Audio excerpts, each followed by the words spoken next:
descend. Oh Shidebe. Oh Shindabara Santa Bababa. Alléluia. Alléluia. Adore Jésus. Adore Jésus. Il est bon. Il est merveilleux. Il est digne. Oh, il est digne de recevoir notre louange, notre adoration. Oh, Shida Bala Santa. Oh, Yababa Baba Baba. Oh, Shida Baba Baba. Fais monter encore la louange. Oh, fais monter encore la louange. Oh, Shida Bébé. Il mérite d'être loué. Il mérite d'être adoré. Oh, bien-aimé, loue encore Jésus. Dis-le combien il est bon. Dis-le combien il est merveilleux. Dis-le combien il est digne. Oh, Shida Baba Baba Baba. Oh, Shida Baba Baba Baba. C'est lui qui défie l'impossible. C'est lui qui défie l'impossible. Loue ton Dieu. Oh, loue ton Dieu. Hey, Baba Baba Baba. Il défie l'impossible. Oh, Shida Baba Santa Baba. Oh, Shida Baba Baba. Oh, Shida Baba Baba Baba. Et bien-aimé, adore encore Jésus. Adore encore Jésus. Fais monter encore ton cœur. Adore encore Jésus. Il est digne, ton Dieu. Il est merveilleux. Il est grand. Oh, ya Baba Baba Baba. Alléluia. Personne n'est comme toi, Jésus. Oh, personne n'est comme toi. Personne comme toi, Jésus. Je vais encore t'adorer, papa. Je vais encore te louer parce que tu m'as donné la force. Tu m'as renouvelé encore la force à moi. C'est toi qui me lève ma tête. Oh, je te loue. Alléluia. Je te loue, mon Dieu. Je te loue, mon Dieu, de tout ce que tu as fait pour moi, Seigneur. Alléluia. Si je suis là ce soir, c'est toi, Jésus. C'est toi. Parce que tu m'as donné la force. Parce que tu m'as donné la vie. Oh, Shindebe. Alléluia. Bien-aimé, adore Jésus. Dieu t'a donné la force pour t'adorer. Dieu t'a donné la bouche pour parler. Dieu t'a donné tout. Oh, Shindabada Santa Baba. Adore ton Dieu. Hey! Oh, Yabada. Oh, Yabada Shindababa Baba. Fais monter la louange. Fais monter la louange. Oh, Shindababa Baba. Hey! Shindabada Baba. Alléluia. Oh, Shindababa. Que ton nom soit élevé. Que ton nom soit glorifié. Que ton nom soit glorifié. Poussez des cris de joie pour Jésus. Oh, acclame le roi des rois. Le Seigneur des seigneurs. Oh, Shindabada Santa Baba. Il laisse pas ses enfants. Il laisse pas ses enfants. Il laisse pas ses enfants. Oh, poussez encore des cris de joie pour Jésus. Hey! Alléluia! Il est merveilleux. Il est bon. Alléluia. Acclamons le Seigneur. Gloire à Dieu. Amen. Moto, gloire à Dieu. Amen. Amen. Je suis encore très heureux de voir mon frère Gaston. Ça fait longtemps, Gaston. Ça va, Gaston? Ça fait longtemps. Que Dieu te bénisse. Et je vous présente le frère Gédéon. Gédéon va s'élever. Gloire à Dieu. Est-ce que vous pouvez acclamer le Seigneur? Il est de l'église de Paris, 19e. Et le frère a écrit un livre. Et il va présenter son livre ici à Garges. Ça sera une journée un peu spéciale. Il y aura à manger, il y aura à locaux, il y aura beaucoup de choses. Il a écrit un livre sur la foi. Et le frère Gédéon vous invite. Ça sera le 16 décembre. À quelle heure? 14h à 16h30. Ça sera ici. Il va présenter son livre et venez l'encourager et venez aussi acheter ses livres. Amen. Merci Gédéon, gloire à Dieu. Amen. Aujourd'hui, je vais terminer le thème que j'ai commencé il y a déjà des mercredis, mais aujourd'hui, je vais terminer ces thèmes. Je pense que vous connaissez bien ces thèmes. Qui connaît bien ces thèmes? Pourquoi Dieu n'a pas tué Satan ou les mettre hors d'état de nuire avant sa chute? Écoutez, vous pensez que Dieu ne savait pas ce que Satan devait faire sur la terre? Est-ce que Dieu le savait ou pas? Il le savait. Alors, moi, je me pose la question, si Dieu savait, si Dieu sait des choses avant que les choses arrivent, alors pourquoi Dieu ne pouvait pas arrêter Satan avant qu'il passe à l'action? Parce qu'il pouvait le faire. Écoutez-moi bien. Si Dieu avait mis Satan hors d'état de nuire, sur cette terre-là, il n'y aura pas le péché. Il n'y aura pas la mort. Il n'y aura pas la maladie.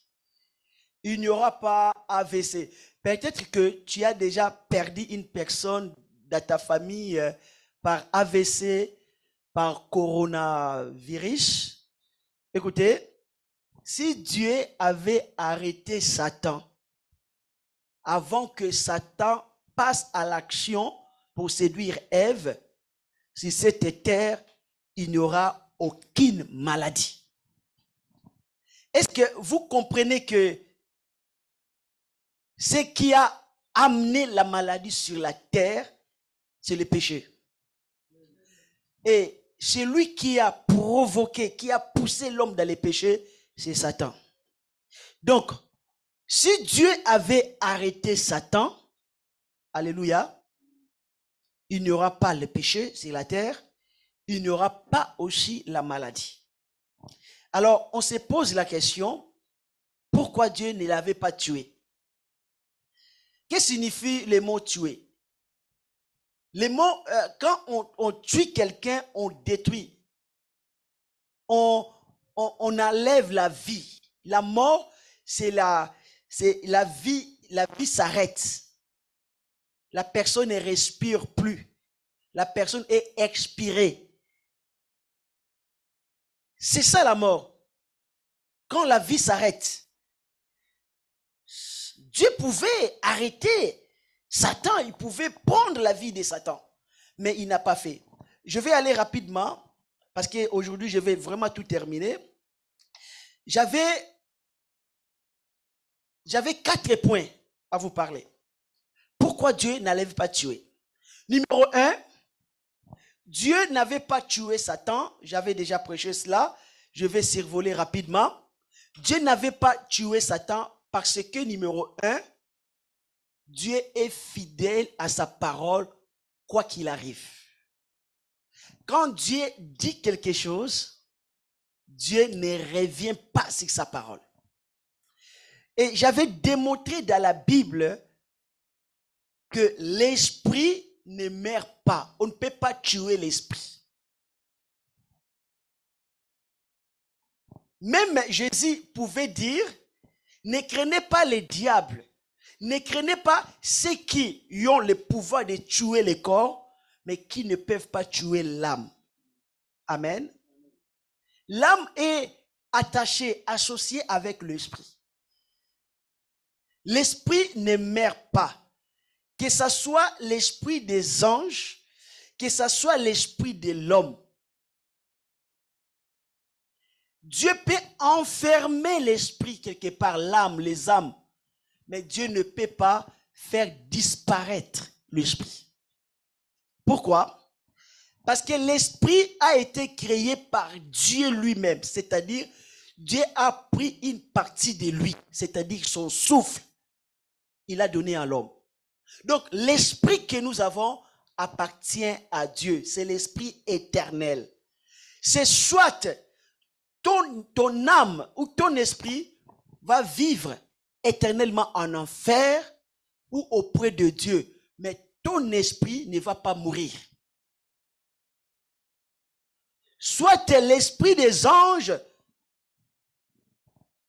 les esprits des anges, soit... je parle bien des anges qui ont péché, les anges déchus. soit cet esprit seront fermés éternellement en enfer.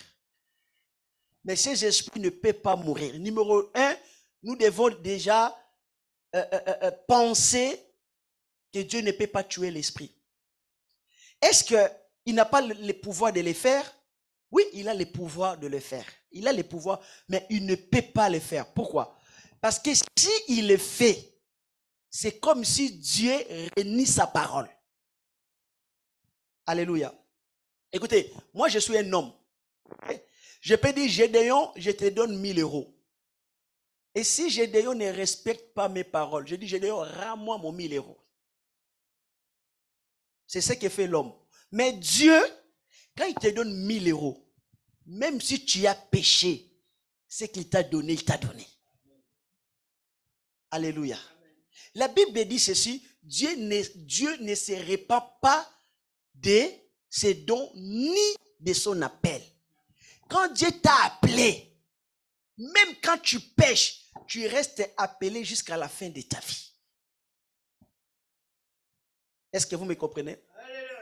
Quand Dieu t'a donné la puissance, est-ce que vous savez que la puissance que le diable a, cette puissance vient de Dieu? Dieu n'a pas retiré à Satan la puissance. Est-ce que vous ne voyez pas que Satan fait exactement ce que Dieu fait? Alléluia. Quand on parle de voyage astral, que les sorciers voyagent, sortent, mais ça vient d'où les voyages astrales? Ça vient de Dieu. Lisez la Bible, vous allez lire des passages où la Bible dit que telle personne était ravie de l'esprit. Ravie de l'esprit. C'est-à-dire voyager de l'esprit. C'est-à-dire que Dieu a déplacé son esprit pour ramener quelque part son esprit pour lui montrer des visions. C'est quoi ça? C'est pas voyage à l'esprit? C'est pas voyage astral? Et Satan le fait aussi avec les sorciers. Tu verras qu'un sorcier qui est en Afrique, il va évoquer un démon, d'un coup, sans prendre le passeport, il est en Europe. Sans prendre les visas ni les passeports, il est en Europe. Il a voyagé dans l'esprit. Voyage, on appelle ça, dans la sorcellerie, dans l'occultisme, on appelle ça voyage astral. Mais la Bible ne parle pas de voyage astral. Tu ne trouveras pas dans la Bible. Mais tu trouveras des mots comme il était ravi de l'esprit. Comme Philippe. L'évangile Philippe était ravi de l'esprit. Dieu l'a déplacé quelque part pour rencontrer l'eunuque éthiopien. Et quand il a fini sa mission, Dieu l'a ramené. La raison pour laquelle que je vois beaucoup de gens essayent de voyager dans l'esprit, de pratiquer le voyage astral. Écoutez-moi bien, frères, sœurs, ne fais jamais ça. Alléluia. Parce que quand quelqu'un est ravi dans l'esprit, c'est Dieu qui les déplace, qui les ramène. Mais quand toi, tu cherches à le faire ça par toi-même, c'est le diable. Tu ouvres la porte et le diable viendra. Alléluia. Lis dans la Bible. Aucun homme de Dieu dans la Bible a cherché de lui-même à voyager dans l'esprit. C'est Dieu lui-même qui a décidé, alléluia, de déplacer une personne dans l'esprit. Comme Jean, dans l'Apocalypse, il a eu des visions et lui-même dit, j'étais ravi de l'esprit. Vous savez, apôtre Paul a dit cela, non, dans les livres des Corinthiens. Il dit, je connais un homme qui était ravi jusqu'au 3e ciel.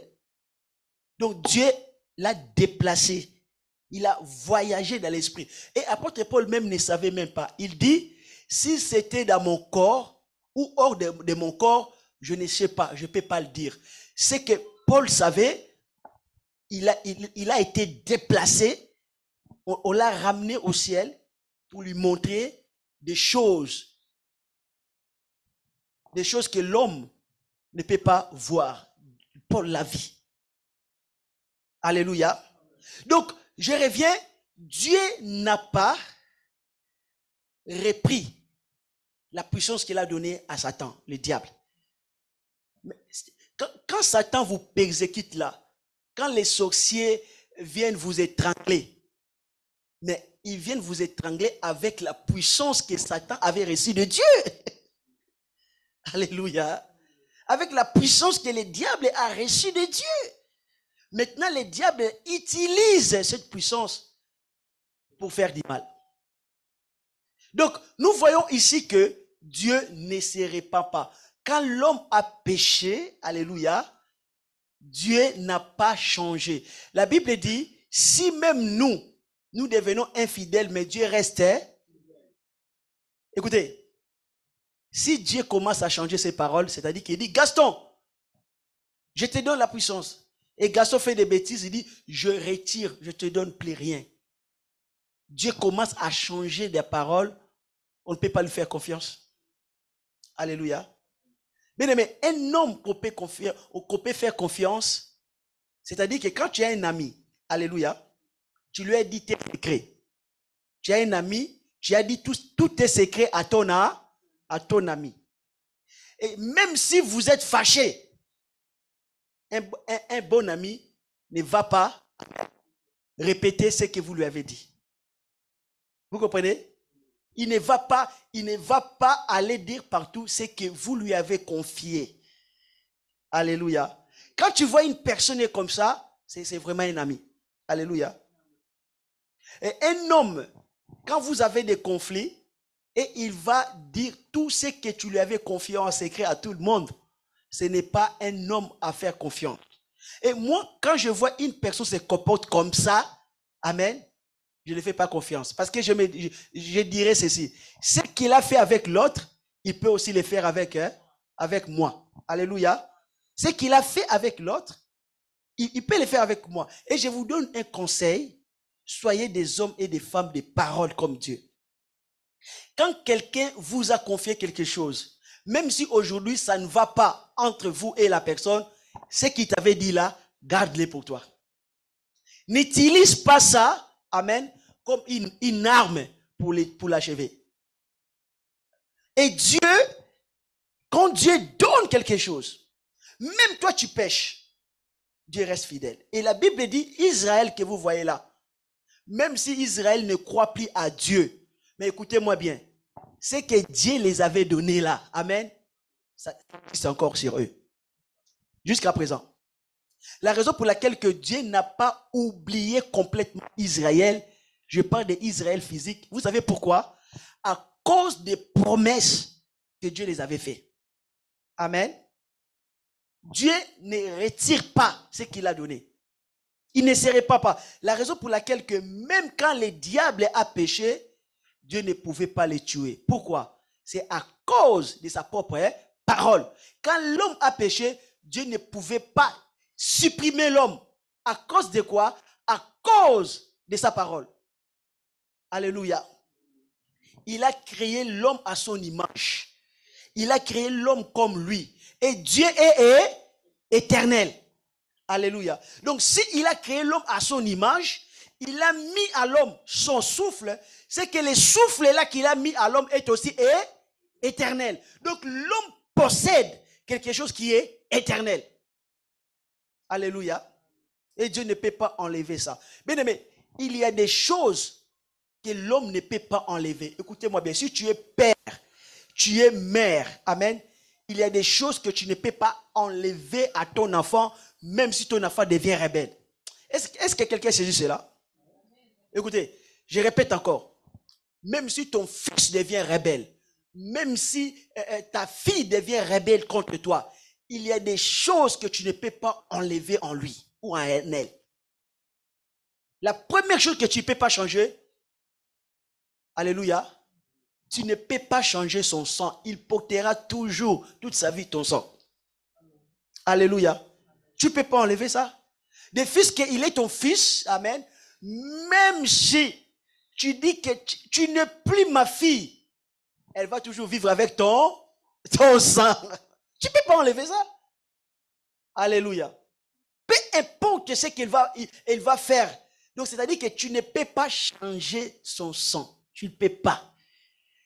Il ou elle restera ton fils, ta fille, quel que soit son comportement jusqu'à sa mort. Et vous comprenez? Il y a des choses qu'on ne peut pas enlever.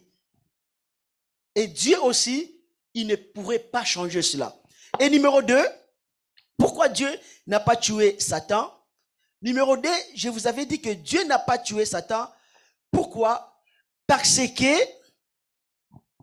Dieu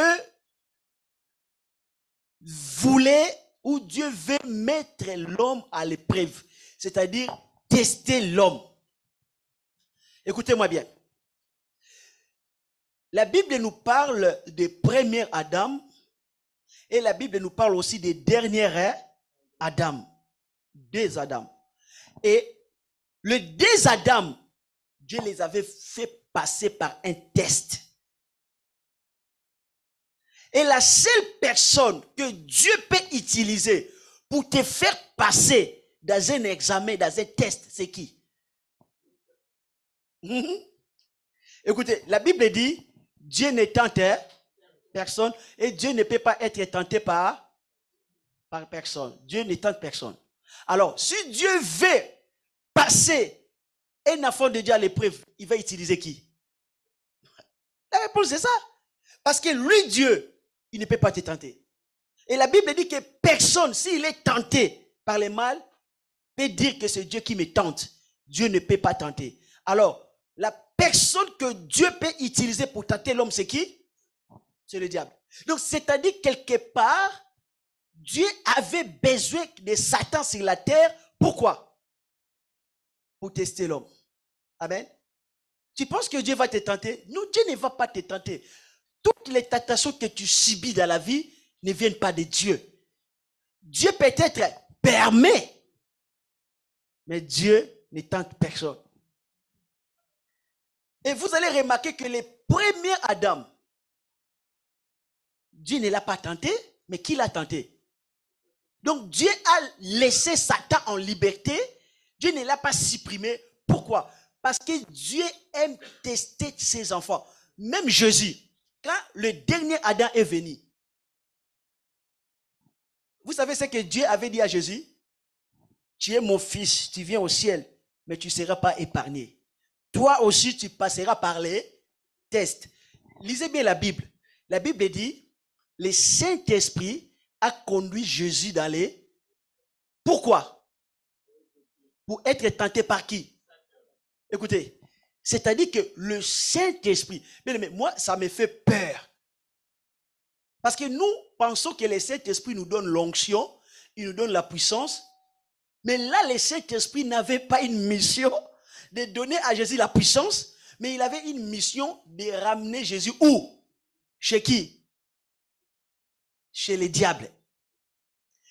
Bien aimé, parfois, il y a des chemins. Dieu peut te conduire dans un chemin. Tu dis non, ce n'est pas Dieu qui m'a conduit dans ce chemin, c'est les diables. Bien aimé, non. Il y a des chemins que Dieu te conduit, tu racontes les diables. Toi, tu penses que c'est le diable qui t'a conduit là. Ce n'est pas le diable, c'est le Saint-Esprit qui t'a conduit. Alléluia. Tu dis, oh Seigneur, pourquoi tu m'as conduit sur ce chemin? Dieu dit non. Ce n'est pas le diable qui t'a conduit, c'est moi. Et vous voyez que Dieu, pour vous prouver que Dieu aime tester ses enfants, il a testé les premiers Adam et il a testé aussi les derniers Adam. Par qui? Par le diable. Donc, il faut comprendre que Dieu avait besoin de Satan comme son instrument pour faire son désir, pour exécuter ce que Dieu voulait. Alors, qu'est-ce que Dieu voulait? Dieu voulait que l'homme passe par les tests. Je vous pose la question. La Bible dit que quand Israël est sorti de l'Égypte, il y avait un chemin qui était le plus court pour que Israël puisse entrer rapidement au Canaan. Il devait faire qu'une affaire de une semaine, 2 semaines, 1 mois, ils arrivent. Mais écoutez-moi bien, qu'est-ce que Dieu a fait? Dieu les a conduits sur un chemin plus long dans le désert. Je vous pose la question, pourquoi Dieu avait conduit Israël sur les chemins de désert? Il n'y a que 2 raisons. La première raison, Dieu voulait former Israël. La deuxième raison, Dieu voulait les tester. Alléluia. Si tu es chrétien, regardez-moi bien. Je vous dis la vérité, Dieu va vous tester. Alléluia. il va le faire. Si tu n'as jamais été testé, tu n'as jamais passé par l'épreuve, écoutez bien, ce n'est pas une prophétie, mais c'est quelque chose qui est vrai. Tu seras testé. Alléluia. Et quand Dieu teste une personne, bien aimé, ça sera un chemin difficile. Tu ne vas pas comprendre. Bien aimé, je vous pose une question. Est-ce qu'aujourd'hui, il y a un plus grand prophète qui dépasse les prophètes Élie sur la terre? Moi, je ne crois pas. Il n'y a pas un prophète qui dépasse Élie. Pourquoi? Numéro 1, je n'ai jamais vu un prophète qui a pris son manteau, il divise la mer pour qu'il passe. Je n'ai jamais vu un prophète qui, le char de feu, vient le chercher pour monter au ciel. Je n'ai jamais vu. Je pense que si on avait des caméras à l'époque d'Élie, on devait avoir des vidéos sur WhatsApp, Instagram, qu'on a filmé le prophète Élie en train de diviser la mer en deux et passer. Dieu a travaillé avec lui avec des miracles extraordinaires. Vous ne connaissez pas Élie?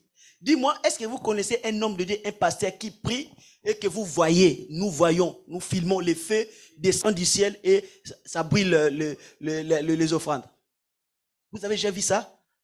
Mais Élie a prié. Les gens, ce n'est pas quelque chose qui a fait dans les rêves ou dans une vision. Non. Les gens étaient là. Tout le monde était là. Les gens ont vu. Donc, c'est-à-dire que si à l'époque, moi, j'étais là, je devais sortir mon appareil caméra, si ça devait exister, je filme. Le feu est descendu. Pas une fois. Mais il y avait encore un autre événement qu'il a prié, le feu est descendu, le feu a brûlé les soldats. Qui a fait ça, Élie? Mais écoutez, quand Dieu a fait passer Élie, les prophètes, par l'épreuve, vous savez qu'est-ce qu'il a dit? Je ne suis pas meilleur que les autres. Prends ma vie. Élie ne comprenait pas. Il dit, j'ai fait ce que Dieu m'a demandé de faire. Mais quand tu as fait ce que Dieu te demande de faire, qu'est-ce que tu attends après? Tu attends qu'il te bénisse, non? Tu attends l'élévation, une percée. Mais Élie a fait ce que Dieu lui a demandé de faire. Demande-moi, pose-moi la question, qu'est-ce que Élie avait fait du mal? Rien. Il avait fait ce que Dieu lui avait demandé de faire. Mais Élie est arrivé, il était coincé. Il ne savait plus quoi faire. Il ne comprenait plus rien. Mais si un homme comme Élie, amen, un moment dans sa vie, dans l'épreuve, il ne comprenait plus rien. Bien-aimé, écoutez-moi bien. Ça va vous arriver à un moment de votre vie, quand les problèmes vont commencer à venir dans votre vie, le problème ne va pas finir. Tu ne vas pas comprendre. Tu risques même de te mettre en doute. Est-ce que je suis serviteur de Dieu ou pas? Je suis chrétien ou pas? Est-ce que je n'ai pas péché quelque part? Écoutez, tu n'as pas péché quelque part. C'est l'épreuve. Dieu va te tester. Et à ce moment-là, si ces choses t'arrivent, ce que je te demande de faire, même quand tu ne comprends rien, fais confiance à Dieu. Dis, Seigneur, ce qui m'arrive, je ne comprends rien. Jusque-là, je ne comprends rien. Mais Seigneur, je te fais confiance. Alléluia. Bien-aimé, Jésus a passé par là, tu passeras par là. L'épreuve, c'est pas facile, bien-aimé. C'est pas facile. Vous savez, Jésus lui-même, quand il était à Gethsémane, quelle prière a fait? Il a dit, Père, si c'est possible, éloigne de moi cette heure. Vous savez pourquoi? Parce que c'était difficile. Difficile à accepter, difficile à supporter. Bien aimé, l'épreuve est difficile à accepter, c'est difficile à supporter. Mais quand cela t'arrive, vraiment que tu demandes, Seigneur, je vais me marier. Tu te regardes sur la grâce, tu te trouves belle. Tu vois d'autres personnes, toi tu es plus belle que eux, mais ils se marient. Même ta grand-mère se marie avant toi. Tu dis, mais Seigneur, qu'est-ce que je fais? Bien-aimé, garde confiance à Dieu. Alléluia. Garde confiance. Donc, Dieu veut nous mettre à l'épreuve. Et Dieu, parfois, il utilise les diables. Numéro 3, j'avais dit qu'il faut comprendre que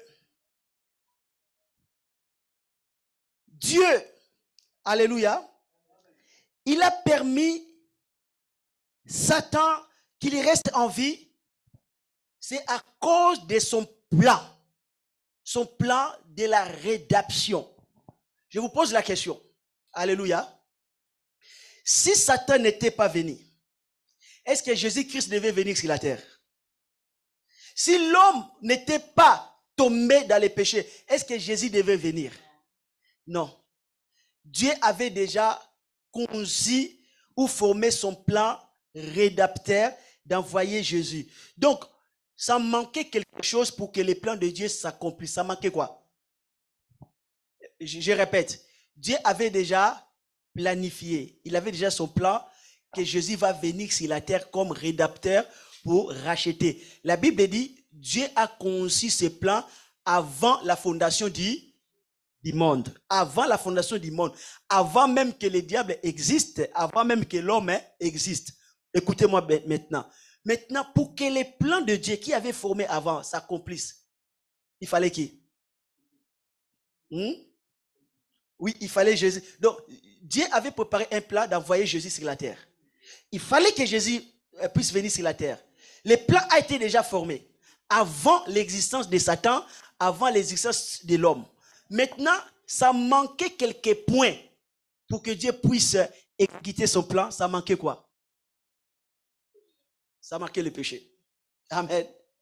Si le péché n'était pas sur la terre, le plan de Dieu ne pouvait pas s'accomplir. Et pour que le péché entre, il fallait qui? Les Satan. Donc, Dieu a permis, il a laissé Satan en vie parce que personne ne pouvait aider Dieu à accomplir son plan, si c'était le diable. Vous comprenez?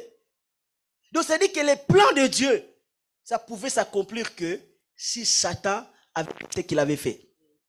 Vous savez, quand Dieu a appelé Moïse, il dit Moïse va libérer mon peuple en Égypte. Et Dieu a dit à Moïse, Pharaon vous fera résistance, mais ne craignez pas. Il a dit, moi-même, j'ai mis Pharaon là pour démontrer quoi? Ma puissance. Donc, c'est-à-dire qu'il y a des personnes que Dieu met esprit là contre toi parce que Dieu veut démontrer sa puissance. Toi, tu dirais que je ne comprends pas telle personne. Il est mon obstacle. Bien-aimé, Dieu l'a mis là. Alléluia. Pour démontrer sa puissance. Donc, c'est-à-dire que Pharaon était un instrument de Dieu lui-même. Alléluia. Est-ce que, pensez-vous qu'un homme comme Pharaon peut résister face à la puissance de Dieu? Mais si il résistait jusqu'à la 10e plaie, mais c'était Dieu lui-même. Il avait permis cela, que Pharaon continue à résister. Alléluia. Il avait permis cela. Pourquoi? Parce que Dieu dit, j'ai suscité Pharaon pour démontrer Écoutez, Dieu crée parfois des hommes, amen, et des femmes, alléluia, exprès pour démontrer sa puissance. Alléluia. Donc c'est-à-dire que Dieu avait un plan. Et les diables, seuls, pouvaient aider Dieu à accomplir son plan. Est-ce que jusque-là, vous me comprenez? Pourquoi Dieu n'avait pas tué les diables? Pourquoi Dieu ne l'avait pas supprimé? Donc, j'ai donné ces 4 points, si vous pouvez bien les comprendre. C'est-à-dire qu'à cause des plans de la rédemption, Dieu voulait que Jésus puisse venir. Alors, Jésus ne pouvait pas venir sur la terre s'il n'y avait pas le péché. Alléluia. Il fallait que l'homme puisse pécher. Il fallait que le mal puisse entrer dans le monde. Alléluia. Pour que Jésus puisse venir. Je vais terminer par là. Aujourd'hui, je ne parle pas beaucoup. Oui, je finis par là. Je vais vous dire une chose que vous allez comprendre. Alléluia. Amen. Dieu a permis que Satan puisse venir sur la terre. On a compris que l'esprit, Satan, ne pouvait pas être tué parce que c'est un esprit, il ne meurt pas. On a compris que Dieu voulait que l'homme soit testé. On a compris aussi que l'un des attributs de Dieu, c'est la justice. C'est-à-dire que quand Dieu dit A, Allah reste A. Alléluia. Quand Dieu dit que j'ai créé l'homme, amen, à mon image, même quand l'homme a péché, l'homme reste l'image de Dieu. L'homme reste l'image de Dieu. Donc, l'un des attributs de Dieu, c'est la justice. Écoutez, au ciel, Dieu n'est pas connu par des anges comme rédacteur. On ne connaît pas Dieu au ciel par des anges comme Dieu des grâces et des miséricordes. Pose-moi la question, pourquoi? Parce que les anges n'ont jamais péché. Dieu n'a jamais racheté les anges. C'est-à-dire que quand un ange adore Dieu, l'ange n'adore pas Dieu comme un Dieu rédempteur, comme un Dieu de miséricorde. Parce qu'ils n'ont jamais péché. Les anges n'adorent pas Dieu comme le Dieu des grâces. Parce qu'on les a jamais fait grâce, parce qu'ils n'ont jamais péché. Alors, je vous pose la question, qui a connu la rédemption? C'est qui? C'est l'homme. Amen. Pourquoi? Parce que l'homme a péché, il a été racheté par le sang de Jésus. Écoutez, le sang de Jésus rachète l'homme, rachète les hommes. Le sang de Jésus ne rachète pas les anges, parce qu'ils n'ont jamais péché. Ils sont avec Dieu. Amen. Donc, c'est-à-dire qu'il fallait qu'au ciel, l'agneau de Dieu soit adoré. Amen. Et pour que l'agneau de Dieu soit adoré, il faut que cet agneau-là soit crucifié pour ceux qui ont péché. Alléluia. La raison pour laquelle au ciel, quand nous allons danser grâce, miséricorde, rédempteur, les anges vont nous regarder. Amen. Et si les anges vont glorifier Dieu comme un Dieu rédempteur, ils vont glorifier Dieu à cause de l'homme. Amen. Parce que c'est l'homme qui a péché. Les anges n'ont pas péché. Vous savez, je finis par là, il y a une parabole que Jésus avait donnée de deux fils. L'autre a demandé les biens de son père. Il dit, prends, donne-moi tout ce qui est à moi. Le fils prodigue. On lui a donné tout ce qu'il est, il est parti. Il a gaspillé son argent, il a couché avec des prostituées, il a tout gaspillé, il est devenu pauvre. Il n'avait plus rien à manger.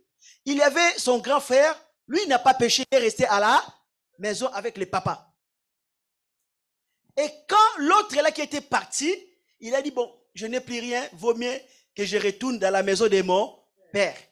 Je vais dire, papa, pardonne-moi, prends-moi comme l'un de tes serviteurs, parce que là où je suis, je souffre. Amen. Et quand il est revenu à la maison, il a dit au père, qu'est-ce que le père a fait? Le père a tué quoi? Un veau gras pour lui. Il lui a donné un agneau. Amen. Est-ce qu'il a fait ça à son grand frère? Hein? Non. Et son grand frère était jaloux. Il dit, mais papa, moi je suis avec toi à la maison. Là c'est les anges. Moi je n'ai jamais péché. Je suis avec toi à la maison. Tu m'as jamais fait ce que tu fais à l'homme. Le veau gras là, c'est qui? Que le papa a tué. C'était qui? C'était Jésus. Amen. Il a dit, tu tues le veau, l'animal, pour lui qui a péché. Moi, je n'ai pas péché.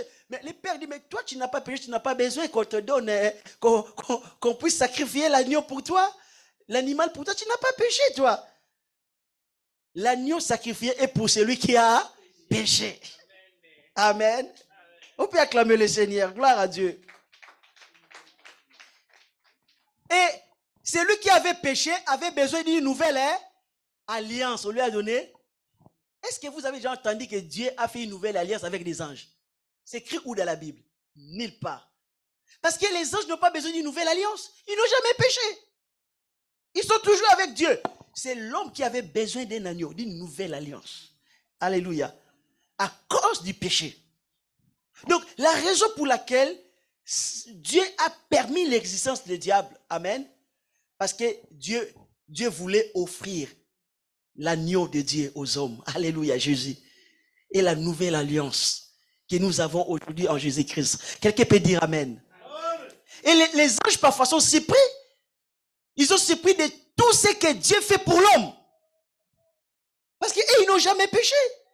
Parfois les anges disent que, mais c'est trop ce que Dieu fait à l'homme. C'est trop. Amen. C'est ça qu'on appelle la grâce. Nous avons connu la grâce. Amen. Mais pour connaître la grâce, il fallait que le péché soit là. La Bible dit là où le péché est abondé, la grâce de Dieu est si rare. Donc s'il n'y a pas le péché, il n'y a pas la grâce.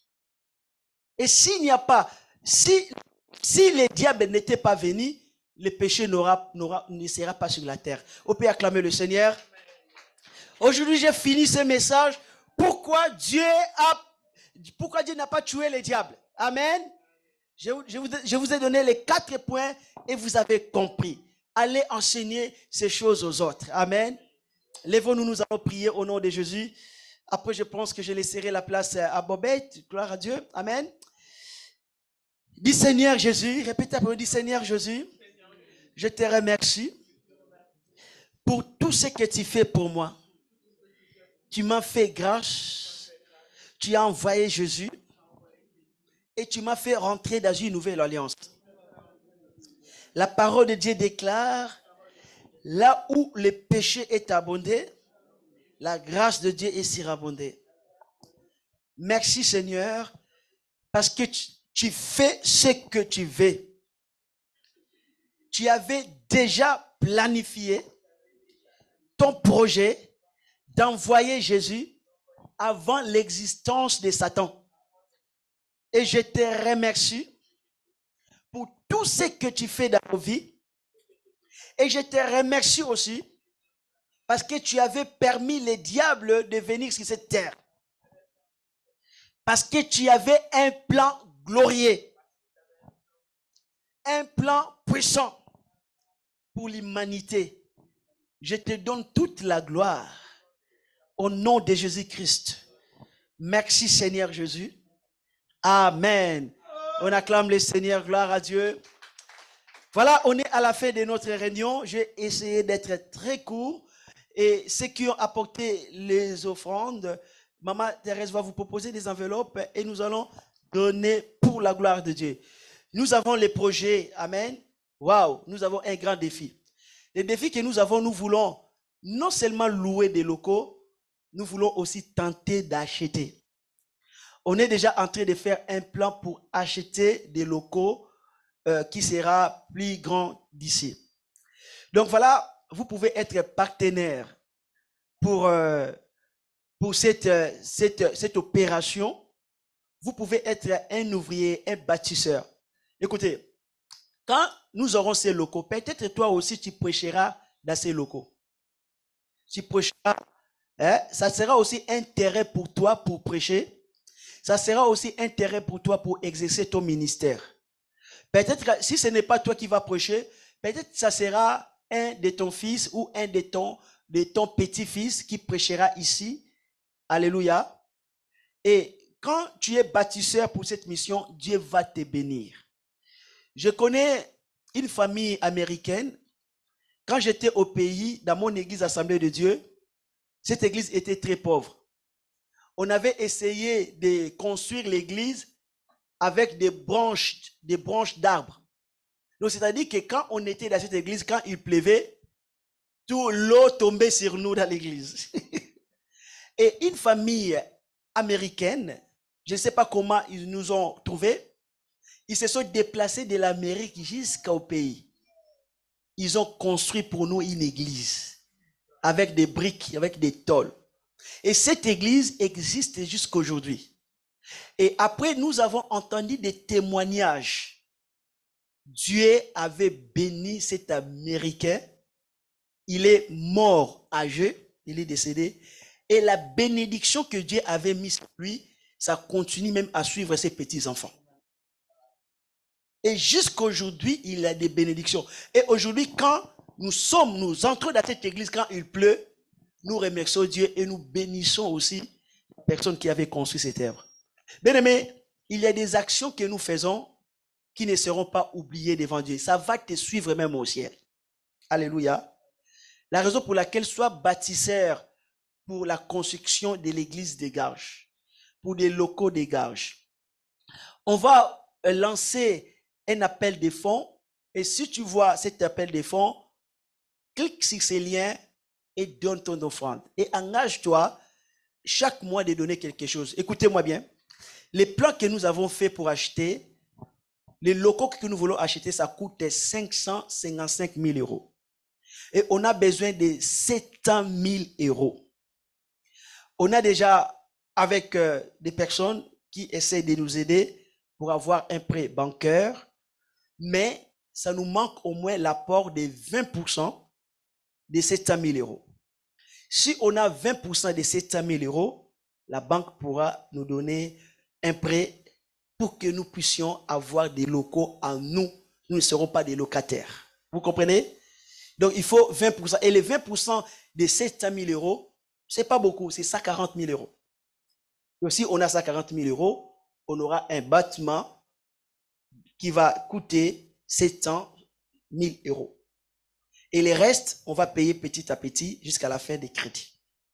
Donc, si Dieu vous a mis à cœur de soutenir pour que nous puissions atteindre 140 000 euros pour ce bâtiment qui sera pour l'église et qui va aussi faire les affaires de l'association Secours Nous pour aider des personnes en difficulté, c'est quelque chose que Dieu n'oubliera jamais. Dieu n'oublie pas nos bienfaits. Amen. Je vais prier au nom de Jésus. Seigneur, je bénis cet argent. Je bénis toutes les personnes qui contribuent pour l'œuvre de Dieu. Seigneur, bénis-les au nom de Jésus-Christ. Bénis, Seigneur, tous les bâtisseurs, des gens qui prennent la décision de construire l'église, l'œuvre de Dieu qui restera sur cette terre jusqu'au retour de Jésus. Seigneur, bénis les offrandes, bénis les dîmes, au nom de Jésus. Et nous remettons cela entre tes saintes mains. À toi soit la gloire, à toi soit la puissance, au nom de Jésus-Christ. Amen. Gloire à Dieu. Donc, je tiens à vous annoncer qu'il y aura la retraite des femmes qui va commencer le vendredi. Donc, c'est vendredi, la retraite des femmes à 18h30. Amen. Bon, vous savez qu'on ne pourra plus faire la retraite des femmes comme on faisait avant, parce qu'on aura besoin de la douche, on aura besoin de... Mais dans notre nouvelle salle que nous passons à voir, déjà avec des personnes qui font de ces projets, il y aura des douches là, qui va permettre aux femmes de faire la retraite sur place. Dans les locaux, il y aura au moins des douches, des toilettes, tout ça sera dedans, des dispositions pour que la retraite soit possible, pour que les gens viennent et restent pour prier, même pendant tous les week-ends. D'accord? Donc, il y aura la retraite sera ici. Mais on ne peut pas dormir parce que les conditions, ce n'est pas bon. Les conditions hygiéniques, ce n'est pas bon. Peut-être plus tard, quand on aura la salle, on pourra rester. Donc, c'est-à-dire que quand vous allez venir vendredi à 18h, quand la réunion va terminer, vous allez retourner chez vous et pour venir demain, samedi à 10h. Donc, il y aura personne qui va rester parce qu'avec le coronavirus, tous les virus, il faut vraiment que nous disposons des choses dans de bonnes conditions. Peut-être que plus tard, nous allons organiser la retraite des femmes dans la salle là-bas, Lema. On organisera là-bas, c'est de bonnes conditions parce qu'il y a des toilettes, il y a tout, ça sera bien et on veut mettre des personnes dans de bonnes conditions, pas dans des conditions qui n'est pas bien hygiéniquement. Donc voilà, que Dieu vous bénisse. Je vais laisser la place à ma femme Bobette qui a quelque chose à dire et nous allons clôturer notre réunion. Merci Seigneur. Merci. Ce que je voulais vraiment, on va honorer notre sœur Josélita. Elle va rentrer chez elle. Sœur Josélita, viens. Pasteur Nabien, Papa Alphonse, sœur Christiane, Maman Thérèse, on voulait vraiment prier pour notre sœur. Vraiment, j'aime bien ma sœur Josélita. Elle a fait vraiment beaucoup de choses pour nous, les femmes. Il a fait beaucoup de choses pour nous, les femmes. Des fois, il achète des cadeaux pour les intervenants dans son propre l'argent, des décos. Donc, il a fait vraiment beaucoup.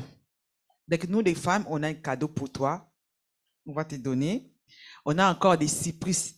Tu sais que tu seras en ligne avec nous pour la retraite. Donc, voilà. On a essayé vraiment pour faire quelque chose, faire une fête. Mais on a essayé tout, mais c'était pas marché. Dieu connaît toutes les choses. Normalement, c'était pas comme ça. Dieu connaît toutes les choses, on bénit Dieu. Donc, nous les deux, on va faire quelque chose pour notre sœur, même si tu seras loin, on va faire quelque chose. Donc, il y a aussi cadeau pour le nom des femmes, on va te donner. Donc, je laisse pasteur et puis, viens. Seigneur Dieu, nous prions pour notre sœur Josélita. Seigneur, ses bienfaits ne seront pas oubliés. Comme la parole de Dieu dit que les œuvres des justes les suivent jusqu'au jour des grands jugements, nos œuvres vont nous suivre. Seigneur, je prie au nom de Jésus que tout ce que Josélita a fait pour l'église des Garges, tout ce qu'il a fait pour des intervenants, des prédicateurs, elle a embelli l'événement, elle a, par les décorations, elle s'est sacrifiée à passer des nuits pour travailler, décorer parfois avec son propre argent et que l'église ne lui a jamais remboursé. Je me souviens, elle s'est donnée aussi pour la marche pour Jésus, pour la décoration, et je pense que cette année, l'année prochaine, elle va nous manquer pour la marche pour Jésus. Seigneur, ce que je prie pour que toutes les œuvres qu'elle a fait, cela la suive et aussi à ses enfants et à ses petits-enfants et à ses arrière-enfants. Et ces œuvres qu'il a fait pour toi, les suivent aussi jusqu'au ciel et qu'elles soient récompensées par rapport à cela. Parce que tu n'oublies pas les bienfaits de tes enfants. Je la bénis. Et Seigneur, je prie, Seigneur, parce qu'elle va partir près de ses parents, soutenir ses parents. C'est aussi une bonne décision parce que tu nous demandes d'honorer nos parents vivants. Et elle va là-bas pour une mission d'honorer, d'aider, de soutenir ses parents. Aide ses parents, que la guérison soit sur ses parents, la bonne santé, la joie. Et que sa nouvelle mission aux Antilles soit un succès, soit une grande bénédiction. Donne-la ce que son cœur désire. Fais qu'elle puisse rencontrer un homme de son rêve, de sa destinée, un homme avec qui il va l'honorer, la marier. Seigneur, fais-le, tout est possible. Je te remercie pour son mariage, pour sa vie, pour son ministère. Je la bénis et je la recommande entre tes saintes mains au nom de Jésus-Christ. Merci Seigneur Jésus.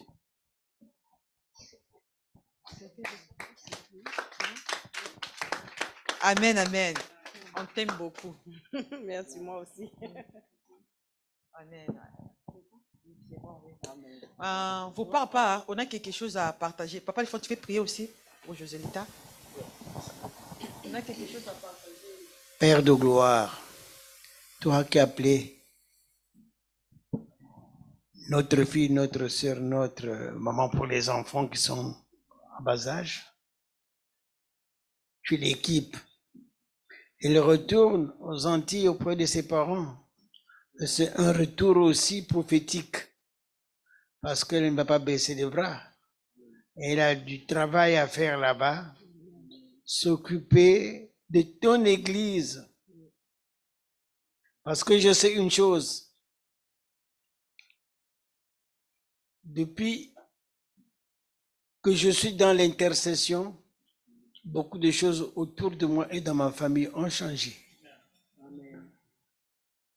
N'oubliez jamais ça. Depuis que je suis dans l'intercession, beaucoup de choses ont changé. Alors, ma fille, le retour auprès des parents n'est que aussi pour l'évangile de Jésus-Christ. Il va s'occuper de ta famille. Amen.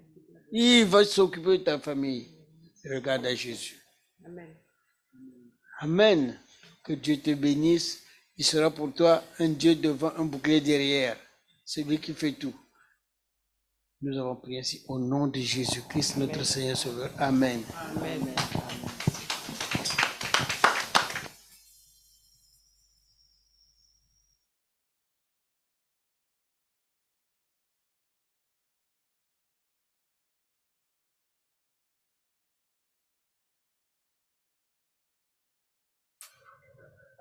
Et on a un cahier et que on vous demandera une chose simple, une chose très simple, d'écrire un mot gentil de bénédiction pour la sœur Josélita.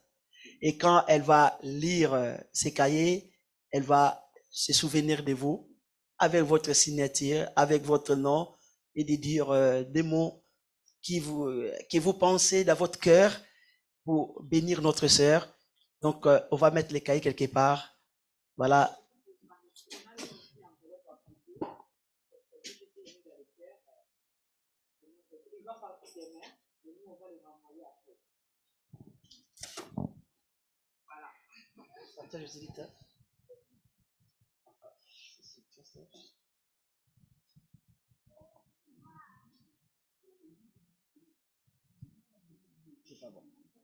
Gaston, fais-nous une photo avec Josélita. Une photo souvenir.